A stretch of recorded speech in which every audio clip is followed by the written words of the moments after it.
Esther, capítulo de número 10. Diz assim, Esther, capítulo 10. O rei Xerxes impôs tributos a todo o império, até sobre as distantes regiões costeiras.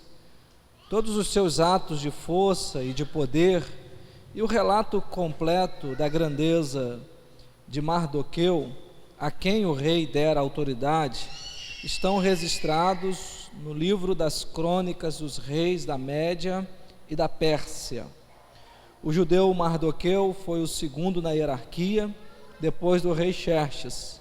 Era um homem importante entre os judeus e foi muito amado por eles, pois trabalhou para o bem do seu povo e promoveu o bem-estar de todos. Tome seu lugar. O livro de Esther é um livro de história, né? Nós sabemos disso. Mas o livro de Esther é um livro marcante para todos aqueles que lêem. É uma história bem encantadora. E nessa manhã do Dia das Mães, né, eu gostaria de meditar nesse livro que tem algumas curiosidades e que tem uma lição de vida muito bacana para todos nós. E as últimas palavras do livro, para mim, são talvez as mais importantes do livro, não desprezando as outras ou dando menor valor a elas. Mas olha o último versículo. Esse último versículo me faz lembrar do amor de mãe, nesse Dia das Mães, né? Porque diz que o judeu Mardoqueu foi o segundo na hierarquia, depois de Xerxes, e ele era um homem importante entre os judeus, que era o seu povo, e foi muito amado por eles. Nós amamos nossas mães. Mardoqueu era amado pelos seus irmãos. E por que ele foi muito amado? Talvez pelo mesmo motivo que nós amamos as mamães, porque diz aqui que Mardoqueu trabalhou para o bem do seu povo e promoveu o bem-estar de todos. Não é isso que as mamães fazem? Trabalham para o bem dos seus filhos e se doam para promover o bem-estar de todos os filhos. E esta foi a característica mais marcante da vida desse judeu chamado Mardoqueu. O livro leva o nome de uma das personagens principais, que é a rainha Esther. Mardoqueu, ele também é um protagonista nessa história, porque enquanto Esther era uma figura desconhecida, órfã de pai e mãe, Mardoqueu, que era seu primo, mas provavelmente bem mais velho do que ela, a toma como filha. Ele adota essa moça, essa criança ainda, como sua filha. Ela tinha muitos traumas na sua infância e talvez tinha tudo para dar errado, e aí o Senhor aparece na vida de Esther, usando o seu primo legítimo Mardoqueu, e vai criá-la como se fosse o pai e a mãe, né? Como seu próprio pai. Criou essa menina que não tinha pai, que não tinha mãe, mas olha que característica da vida desse homem. Ele trabalhou para o bem da sua prima e de todo o seu povo, e ele fez tudo para promover o bem-estar de todos. Era um homem que se importava com a família, um homem que se importava com o seu povo, com a sociedade. Ele não viveu isolado, ele estava conectado com as pessoas, se relacionando, vida familiar, vida pública, e o seu intento era promover bem-estar nas pessoas, sobretudo no seu próprio povo. Essa é a característica que vai destacar esse personagem. Outro personagem importante no livro todo, que tem 10 capítulos, é o rei Xerxes, que está governando agora o império chamado de Medo-Persa. É um império que aparece logo depois do Império Babilônico na história. Esse império vai ser sucedido pelo Império Grego, que os irmãos sabem que posteriormente foi sucedido pelo Império Romano, e aí você já tem Jesus Cristo e talvez Roma sendo o último dos grandes impérios da história universal, né, da história da humanidade como um todo. Mas falando aqui em poucas palavras sobre o livro de Esther, é um livro no mínimo curioso, porque é um dos 2 livros da Bíblia apenas onde o nome Deus não aparece. Você pode ler os 10 capítulos, você não encontra nenhuma vez o nome de Deus, mas Deus está aqui, amém, queridos? Isso nós não podemos negar. E onde que nós encontramos Deus? Nós encontramos Deus como regente dessa história. Deus está governando a história, e o livro de Esther talvez deixe essa lição muito clara para nós.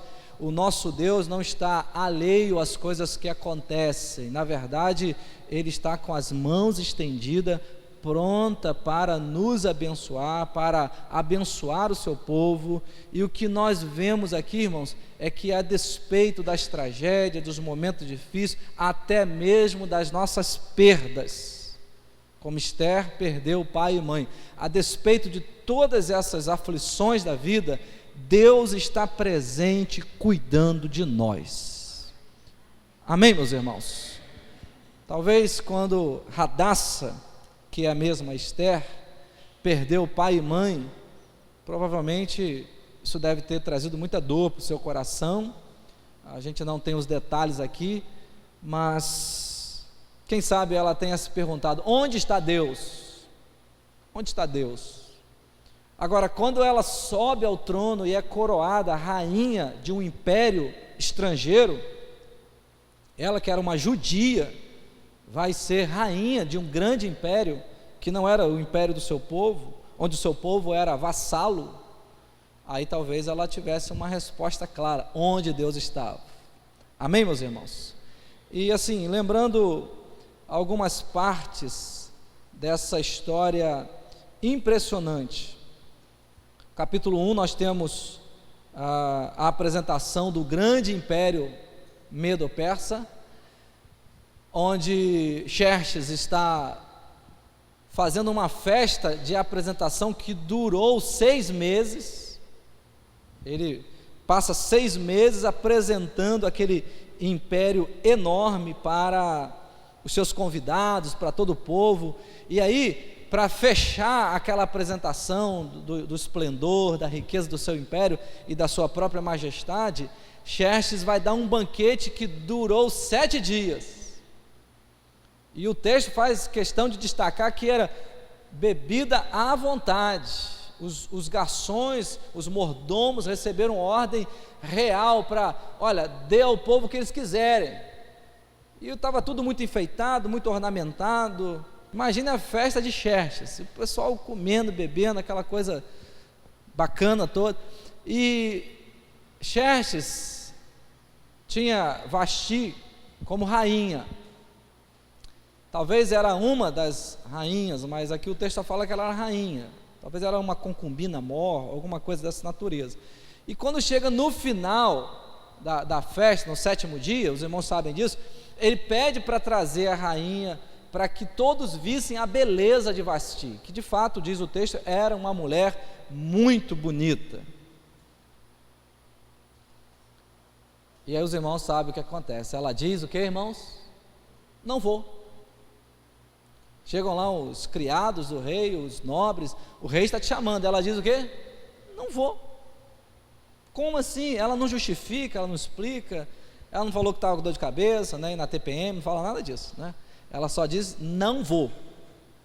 E isso envergonha o rei diante de todo o povo, e o rei fica chateado com aquela situação toda, e ele chama os conselheiros. Versículo 16.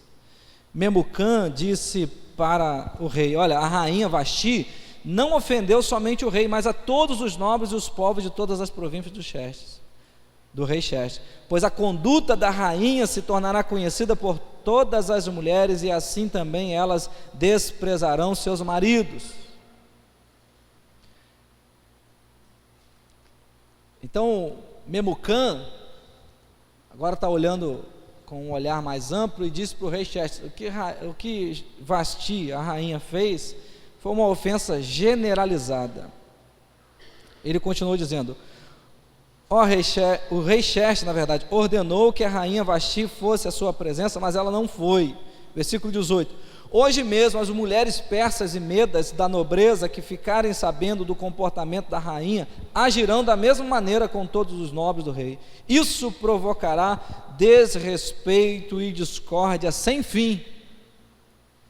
E aí, meus irmãos, foi criada uma lei nesse reino, tirando a rainha do seu trono e isolando ela para que nunca mais entrasse na presença do rei, como uma forma de punição. E a lei era endossada no último versículo do capítulo 1, proclamando que todo homem deveria mandar em sua própria casa. Existia uma preocupação naquele reino que as famílias deveriam ser, de fato, a base daquela sociedade. E toda sociedade organizada tem isso como princípio majoritário. Aqui no Brasil, a nossa Constituição é regida dessa forma. O texto constitucional brasileiro diz que a família é a célula máter, né? Ela é a base de toda a sociedade, ela é a mãe da sociedade. E os princípios elencados aqui sobre a família, embora esse império não seja um império judaico ou mesmo cristão, são princípios defendidos pelo cristianismo, pelo judaísmo, como princípios básicos para a vida familiar saudável, para a sociedade saudável.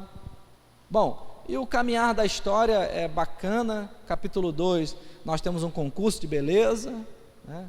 A Miss do Império Medo-Persa ia casar-se com o rei, e é interessante alguns detalhes desse concurso de beleza, porque se apresentaram diversas virgens, as mais bonitas possível, e antes de desfilarem para o rei ver, né, era um desfile individual, era um desfile secreto, ela tinha que desfilar para o rei. Antes disso, as mulheres passavam um ano inteiro se tratando da sua própria beleza. Eu acho que as irmãs hoje em dia leram bastante o livro de Esther, né? E não é nenhum pecado as irmãs cuidarem da sua beleza física, não é nenhum pecado nisso. E essas mulheres fizeram um tratamento de 6 meses com certos produtos, óleo de mirra, depois mais 6 meses com cosméticos. Elas passaram um ano se tratando. Depois de um ano elas tinham então a condição de se apresentar ao rei. De todas as que se apresentaram, quem que o rei escolheu? Esther.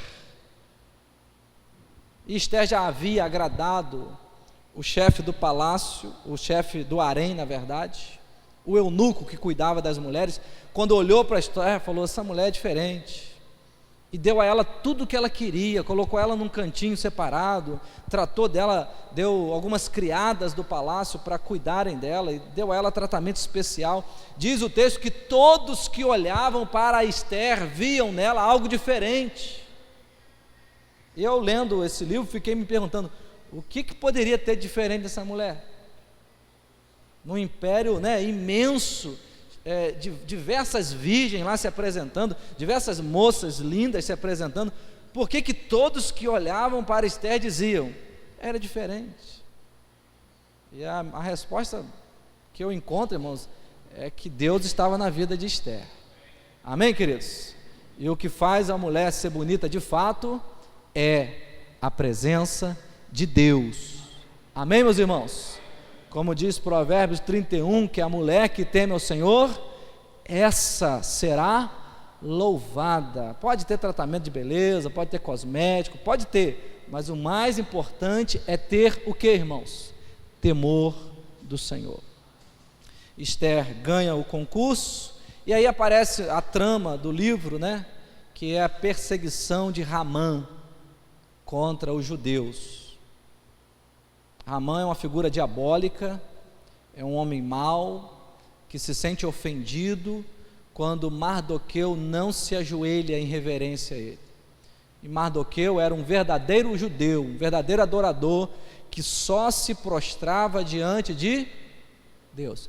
Mardoqueu, irmãos, faz a gente lembrar dos meninos lá do livro de Daniel, Sadraque, Mesaque e Abednego, que não se curvaram diante da estátua de Nabucodonosor, porque eles só se curvavam diante de Deus.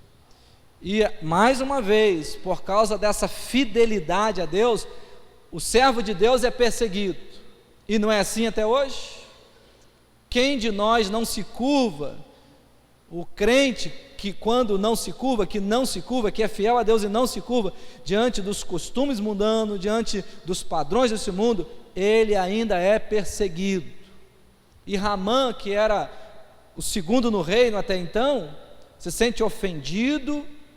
Só que a ofensa que Mardoqueu causa a Ramã foi tão grande que ele não se sentiria satisfeito em matar apenas Mardoqueu. E a intenção dele foi eliminar todos os judeus. Era um Hitler da vida. Ele quer acabar com todos. Ele quer destruir todos os judeus. E nós temos aqui então uma intenção maligna. Esse homem oferece uma boa quantidade de prata ao rei Xerxes para que ele possa promover uma lei dizendo que em todo o império medo-persa, quem tivesse inimigo judeu deveria ter um dia separado naquele ano para se levantar, se armar e acabar com os judeus. E tinha mais, quem vencesse ou quem matasse um judeu poderia ficar com os seus bens.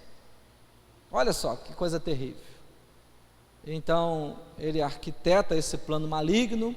O rei que deu a ele autoridade deixou ele selar esse decreto. E aí Mardoqueu, que caminhava, irmãos, à beira do palácio, à beira do harém, o livro diz isso no capítulo 2, que enquanto Esther estava se preparando para o concurso, o seu tio Mardoqueu, ou Mordecai, dependendo da versão, ele estava andando diariamente ali por perto para saber notícias dela. É um pai que está preocupado com a sua filha, mesmo quando ela sai de casa. Ele está antenado, né? E ele continua ali. E teve um certo dia, depois que Esther já era rainha, que ele descobriu uma trama contra Xerxes, e ele denuncia a trama, foi investigado, viu que era verdade, e os autores daquela trama foram punidos com a morte. E agora o povo de Israel está sendo ameaçado de morte. Então Mardoqueu manda mensagens, os irmãos conhecem a história, só estou lembrando, né? Manda mensagens para a rainha Esther, dizendo a ela o que estava acontecendo e que ela deveria interceder ao rei. Esther responde: você sabe que, titio, que nem todo mundo que entra na presença do rei sobrevive, nem todo mundo pode entrar lá. Já tem acho que mais de um mês que o rei não me chama. Se eu entrar lá, eu corro o risco de morrer. E aí o seu tio, que estava preocupado com o bem-estar de todos, disse a ela: olha, minha filha, se você não se arriscar, socorro e livramento virá para os judeus de outra parte. Mas não pense que você se livrará só porque é rainha. Ainda disse mais ainda: quem sabe não foi para esse momento que o Senhor te colocou na posição de rainha. Ele não usa o nome de Deus, mas ele diz: quem sabe não foi para esse momento que você se tornou rainha. E nós percebemos aqui, irmãos, uma lição prática. As funções que nós ocupamos não devem ser usufruídas para o nosso próprio bem-estar, mas devem ser usadas, na verdade, para o bem-estar de todos. Amém? Como a mãe que faz isso. A mãe que é mãe, né? Que é mãe no sentido próprio da palavra, ela muitas vezes, abre mão do seu próprio bem-estar para o bem-estar dos seus filhos. Mas não descuide do cuidado com a mãe. Como dizem aí, né? Se você dá uma lembrancinha no Dia das Mães, a mãe diz que não precisava. Mas se você não dá, ela fica chateada, né? Ela não gosta. Então dê um bombom, uma florzinha, um bilhetinho, né? Dê, homenageie sua mãe. E aí nós sabemos que Esther proclama jejum de 3 dias no palácio, junto com as suas servas, para todos os judeus. Eles estão jejuando e orando durante 3 dias, e depois desse período ela vai à presença do rei Xerxes. O rei, de forma misericordiosa, estende o seu cetro, e ela então entra na presença do rei. O rei fica alegre com a presença dela, porque Deus está dirigindo essa história, e o rei diz: pode pedir, minha filha, o que você quer que eu vou te dar. E ela, sabiamente, ela não diz o que quer de primeira.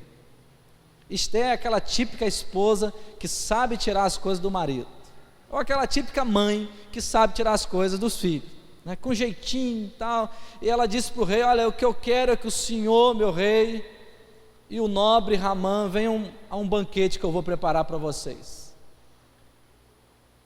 Se o rei se agradou de mim, faça isso. E o rei então, claro, chamou Ramã. Ramã então fica impressionado com aquele convite e vai ao banquete. Esther serve um banquete maravilhoso, fez lá uma costelinha de porco, um frango assado, não sei, mas ela fez um banquete maravilhoso para o rei. O rei diz: fala então, Esther, o que você quer?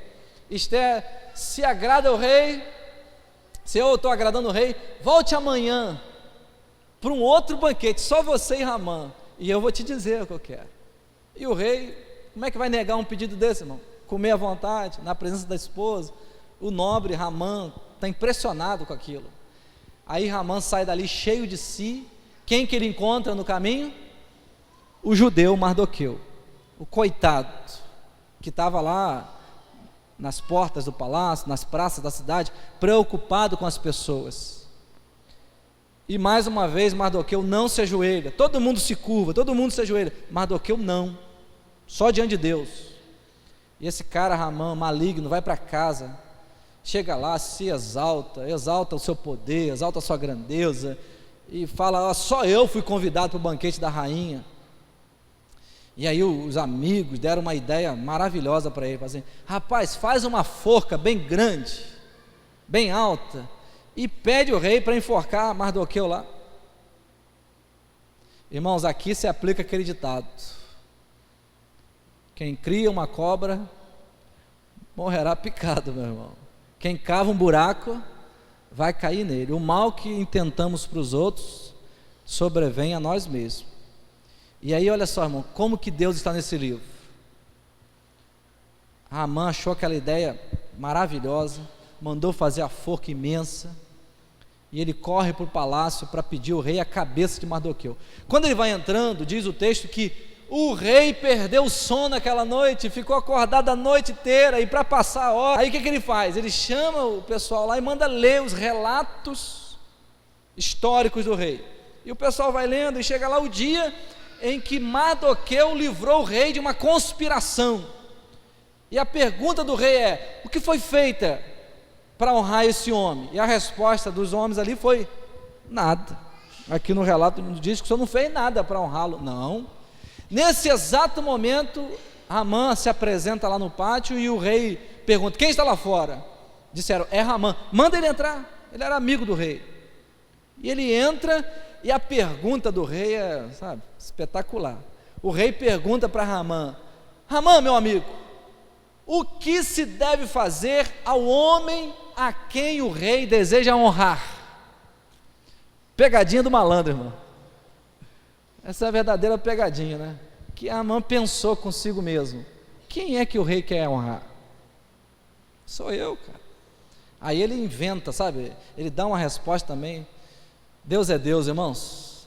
Ele diz para o rei assim: rei, o homem que o senhor quer honrar, sou eu, né? Mas ele não disse isso. Deve montar a montaria do rei, com o manto do rei, e deve pegar um nobre aí, alguém de destaque no reino, e à frente desse homem, com ele montado na montaria real, pela cidade toda, dizendo: este é o homem a quem o rei deseja honrar.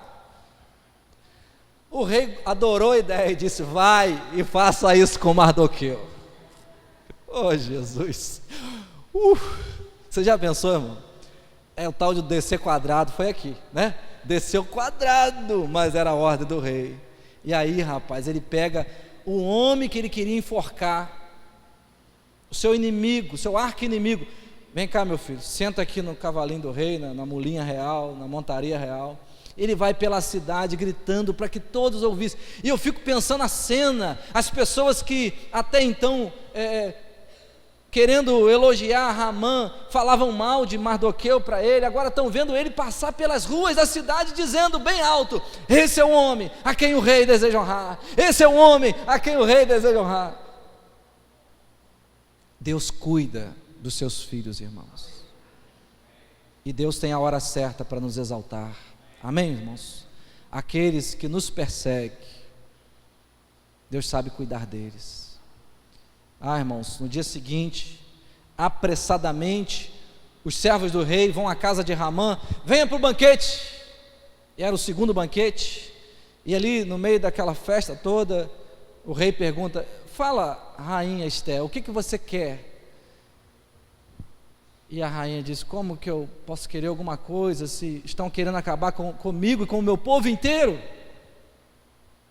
E o rei pergunta: quem que está querendo acabar com você, com o seu povo inteiro? Aí ela: esse perverso Ramã, cruel. O rei olha para Ramã meio desconcertado, mas fica furioso, se levanta, vai tomar um ar no jardim. Ramã viu que a casa tinha caído, ele vai tentar implorar a Ester misericórdia, e ele se curva, e o rei entra na sala do banquete, e quando percebe ele curvado sobre a rainha, fala: esse cara quer abusar da rainha dentro da minha casa ainda.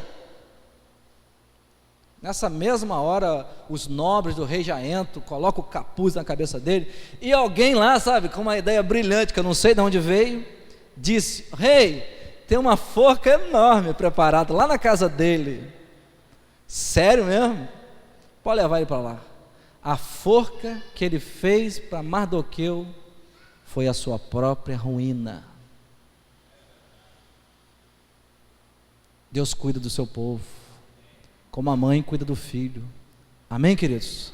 Deus está cuidando de nós, mesmo quando a gente não vê, irmãos. E aí, queridos, o decreto do rei não poderia ser quebrado, então foi feito um outro decreto. Para o decreto de Ramã, que iria matar os judeus, chamaram de Purim, porque Purim era o nome dado à sorte. Eles sortearam um dia para matar os judeus.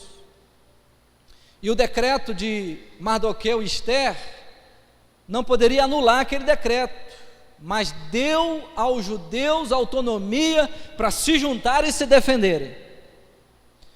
E aí o correio, o Sedex da época, espalhou as cartas pelo império todo, e sabe o que aconteceu? Um medo terrível dos judeus veio sobre eles. Naturalmente eles pensaram: Deus está cuidando desse povo, nós não podemos levantar a mão contra esse povo. E no dia determinado pelo maligno, na verdade quem se levantou contra os inimigos foram os judeus. Parece que 75 mil inimigos dos judeus morreram naquele dia.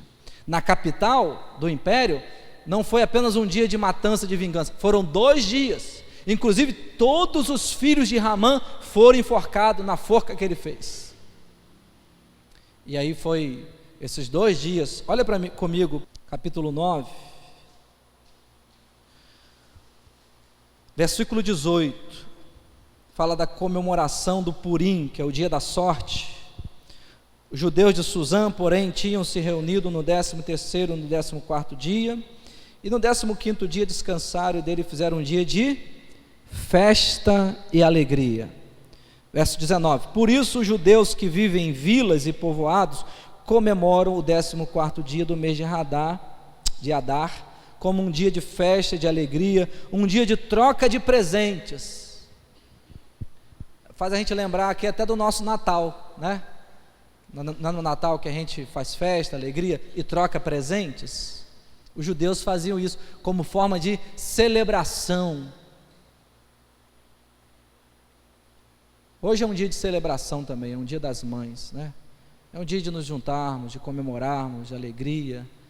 Isso para mim, irmãos, toca no sentido de que nós devemos celebrar os dias importantes da nossa vida.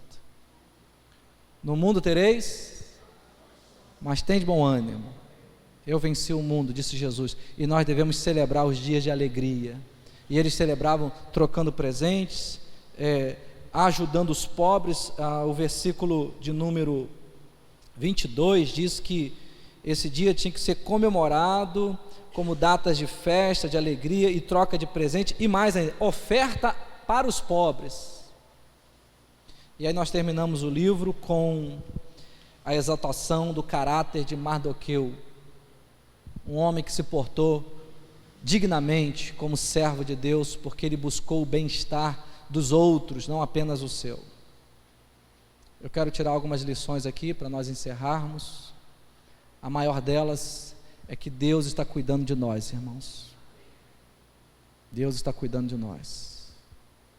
Descanse no cuidado do Senhor, descanse no poder do Pai, esse Deus que é mais do que Pai, Ele é tudo para nós. Ele é o Pai amoroso, cuidador. Quero ainda tirar desse livro essa lição prática: nós devemos cuidar dos outros, devemos nos importar com os outros, devemos ser participativos da vida dos outros, como Mardoqueu foi, como Jesus foi, irmãos. O rei que não apenas intercedeu pelo seu povo, mas morreu para salvar o seu povo. Se Esther nos mostra nobreza, piedade, grandeza, se Mardoqueu nos mostra um caráter preocupado com os outros, Jesus era o homem perfeito, cheio de compaixão e amor pelo próximo. Assim nós devemos ser, como nosso Senhor, que morreu por nós, e como Ele morreu por nós, diz a palavra, nós também devemos dar a vida pelos nossos irmãos. Amém, queridos? E nos dias de festas, como hoje, vamos celebrar, vamos comemorar, vamos incentivar nossos filhos a fazerem declarações de amor para suas mães, ainda que seja uma flor colhida no jardim da vizinha, que a vizinha perdoe a arte do menino, né? Mas que o menino não deixe de reconhecer, de celebrar esse dia. E mais do que isso, irmãos, que possamos sempre, para honrar o nosso Deus, que se entregou por nós, nos entregarmos por aqueles que precisam de nós. Faça o bem sempre, porque Deus não se esquece do seu povo. Deus não se esquece do bem que plantamos. Certamente, tudo que plantamos, também vamos colher. Amém?